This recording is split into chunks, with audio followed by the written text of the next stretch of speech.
It is true that if Iran lives up to its commitments, it will gain access to roughly $56 billion of its own money, revenue frozen overseas by other countries. But the notion that this will be a game changer, with all this money funneled into Iran's pernicious activities, misses the reality of Iran's current situation. Iran's leaders have raised the expectations of their people that sanctions relief will improve their lives. Even a repressive regime like Iran's cannot completely ignore those expectations. And that's why our best analysts expect the bulk of this revenue to go into spending that improves the economy and benefits the lives of the Iranian people. Madam Speaker, or Madam Leader, you're saying that the president did not need authorization initially and still does not need any authorization from Congress on Libya? Yes. Okay, first that was former President Barack Obama fatally naive comments in 2015 saying he's going to give Iran access to $56 billion when they were murdering their own people by the thousands, torturing and raping them.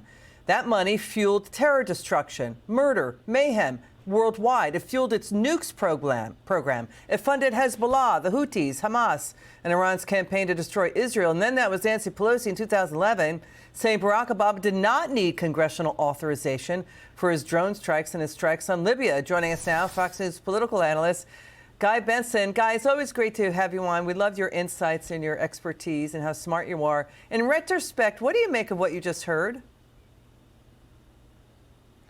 Well, when Obama said those things back then, a lot of us were saying that's not true and that's fatally naive, to use your term. I think that's putting it kindly. It wasn't just retrospect. In the moment, a lot of us said this is not going to end well. His administration and the president himself, they were obsessed with appeasing or trying to draw the Iranian regime into the global community. They enriched them, they cajoled them, they buttered up to them. They did everything they could to try to thaw those relations and remake the Middle East, I think, in a way that was always crazy and always doomed because of the evil nature of the regime. They did it anyway. They shipped billions of dollars over there. Some of it was sent in pallets of cash literally to the regime. And the promised reforms that we heard there from the president, the prediction that he made, oh, even a regime like this has to be accountable to its people. They have to follow through and deliver on needs for the population.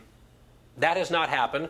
The country has been in a terrible way economically because so much of the dwindling wealth that the regime has been spent on weapons programs, a nuclear program that is genocidal and illicit, and of course the terror tentacles all around the region and indeed the world.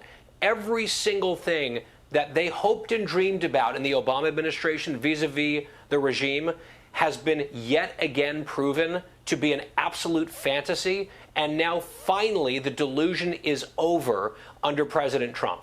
So how is Obama's position in history going to be rewritten? Is it going to be an asterisk on his name? Because he provided billions of dollars in sanctions relief.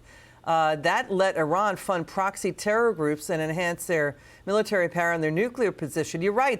That $400 million airlift of cash and foreign currency to Iran, Obama oversaw that. Obama did not step up when the Iranian people on the streets, desperate, protesting against the murderous regime, asked for his help, and he didn't do anything. So what happens to Obama's legacy going forward? What do you think?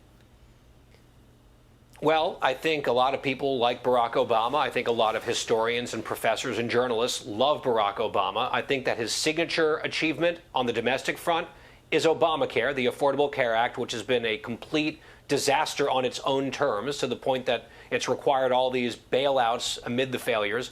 And on foreign policy, it's hard to say exactly what the legacy was. Maybe the Iran deal, maybe Libya, both catastrophically bad. So my view of his presidency, let's just say, remains unchanged. Got it. Guy Benson, you're terrific. Thanks for being with us tonight. It's good to see you.